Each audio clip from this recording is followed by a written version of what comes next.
Watch a CNN host get visibly triggered as she gets schooled by a conservative on Donald Trump and how the media constantly maligns him and lies about him.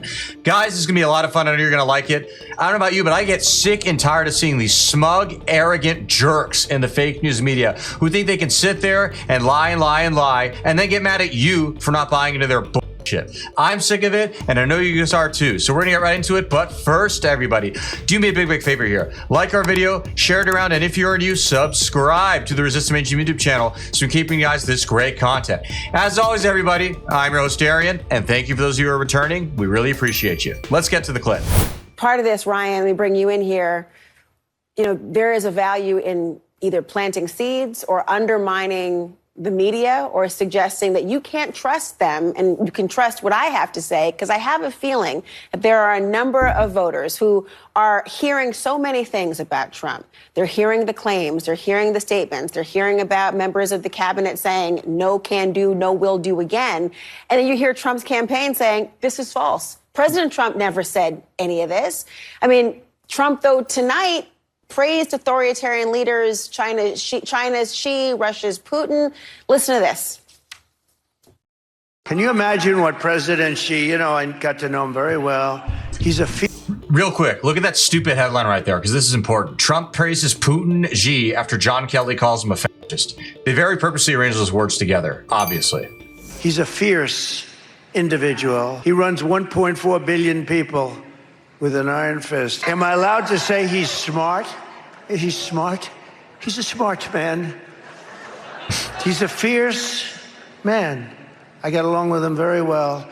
Putin, these are people that are tough people. I mean, many people have an issue with appraising of any kind of either of these two leaders. Does the fact that he appears to have a strong affinity for those who are authoritarians in the leadership, is that deniable at this point? Well, in the clip you showed, he didn't praise them. He just called Xi smart, which is the only praise he gave them. Well, it's not an insult. It's not, okay, well, it's not, but it's not praise either, which is what you said it was, which it wasn't. But according to the... See, and this is exactly why people hate the media so much and think they're just full of it and just don't listen to them anymore. And thank God people are waking up en masse about it, because the media is just, they suck, honestly. She sits here and lies to your face. Oh, yeah, he was praising them. Oh, he's so bad, praising these evil dictators. That's obviously the narrative here. He's just accurately describing them.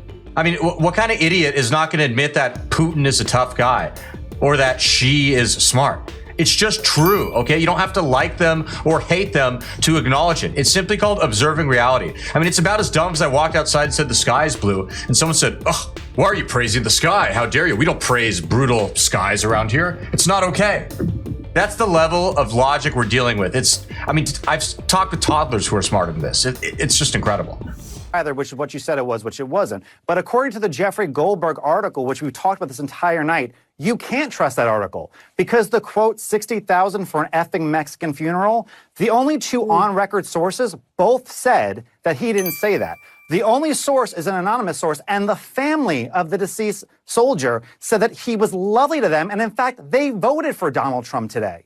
That's how much they disagreed, and they said it was a disrespectful article that politicized the death of their loved one. And Jeffrey Goldberg did not care about printing something that they had no sources on the record for. And I, honest to God, like most Americans, do not care General Kelly's farewell tour where he tries to make amends for working for Donald Trump, since Democrats said we're going to run all these Republicans who work for Trump out of town unless they somehow make peace. So 2 weeks before Election Day, he runs to liberal journalist Susan Glasser about a conversation that allegedly happened 4 years ago. It doesn't pass a smell test. And that is why people are turned off to all of these stories. They remember Donald Trump's presidency for low inflation, jobs, peace through strength, controlled borders. That's why they care. No one believes Jeffrey Goldberg and the article from a publication that's owned by one of Harris's donors. Laura. I love how the only evidence is a generous term, if you want to call it that, of Trump saying this is an anonymous source. How much you want to bet that The Atlantic just pulled this out of their you-know-what? Does anyone fall for this stuff anymore? It's just like the suckers and losers story. Remember they said, Kamala repeated it, Biden repeated it too, this stupid story. They said that Trump walked out to a soldier's grave, basically spat on it, said, oh, it's just a bunch of suckers and losers. I'd like to piss on their graves. That was actually a story they ran and were claiming that happened. And it's obviously made up. Nobody believes it. It's stupid. And by the way, if you want to talk about disrespecting people in the military, well, let's just talk about Joe Biden's pullout in Afghanistan, okay? Because if anyone was disrespecting the troops, it wasn't Trump, all right? Well, first, let me just say, just so correct, I did speak to Susan earlier. Susan wrote a book years ago where she was talking about her reporting independent of what was tonight. And this was corroborating or affirming what she had already learned years ago. But to the point of, how this is viewed by voters, and I know you were talking, Jamal, I want to get you in here. What you have said just now, Ryan, I think is very illustrative of what I think you're seeing from supporters of Trump who refuse to look at this in a way that is portrayed in the media. They do not see this in the same way. Whether you agree with that or not, Jamal, they do not see it the same way. And I wonder what can be done about that. If you're the Harris campaign and you're out there saying, look at all the people who were telling you, do not trust this person, not just in the last few weeks, but for quite some time. I forget the attrition rate during his administration. What do you do with that as a campaign?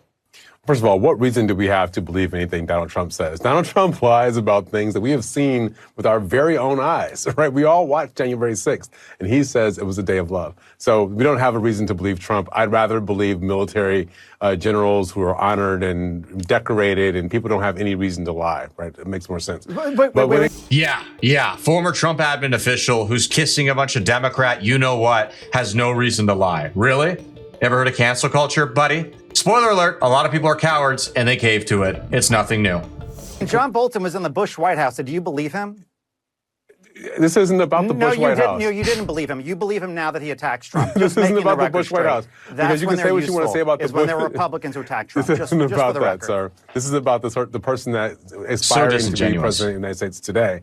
And so what I think the Harris campaign has to do, the Harris campaign has to continue to tell the stories that they're doing right now. They're doing it inside of rallies. They're making us pay attention to this in a way that people haven't paid attention to it.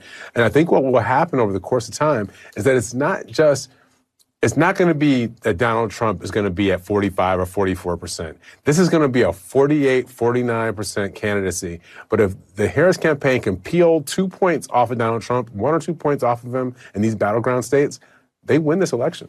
The problem is that the people that they want to peel off, they may not be paying attention to this story. They may not be following every single line coming out of, Kamala Harris. They're not watching rallies. They're not showing up to rallies. They're frankly probably streaming, maybe getting a few text messages on their phone and ignoring it altogether. So to even reach these people, you really need to hit them from all different angles. And are they going to be reading The Atlantic? I don't know about that. No, but they'll be on their phones, Tara. They'll be on their phones, and they'll get it in social media posts, and they'll get it in advertisements, they'll get it in radio. There are ways to communicate. But because they've never heard.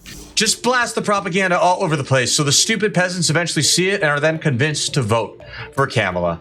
That's how stupid and lowly these people think us Americans are. And I do have a fear that maybe there is some truth to what they're saying. But I pray not. I pray not. Trump being compared to him. Excuse me, I want to hear. Brand new.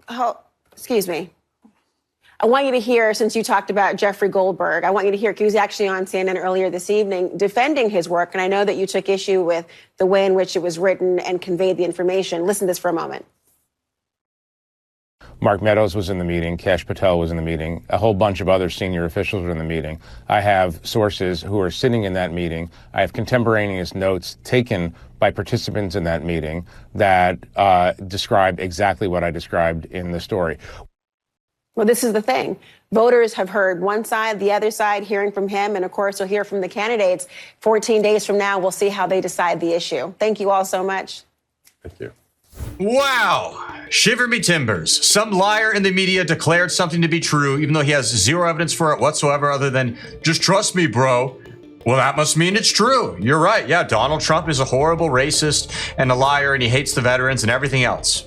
You guys got me. You've convinced me. Obviously, I'm just kidding, but you guys already knew that. With all that being said, thank you so much for tuning in. We really appreciate it. As always, please be sure to comment below. Let us know what you liked about the clip. Let us know what you guys want to see next, and we'll see you all again soon.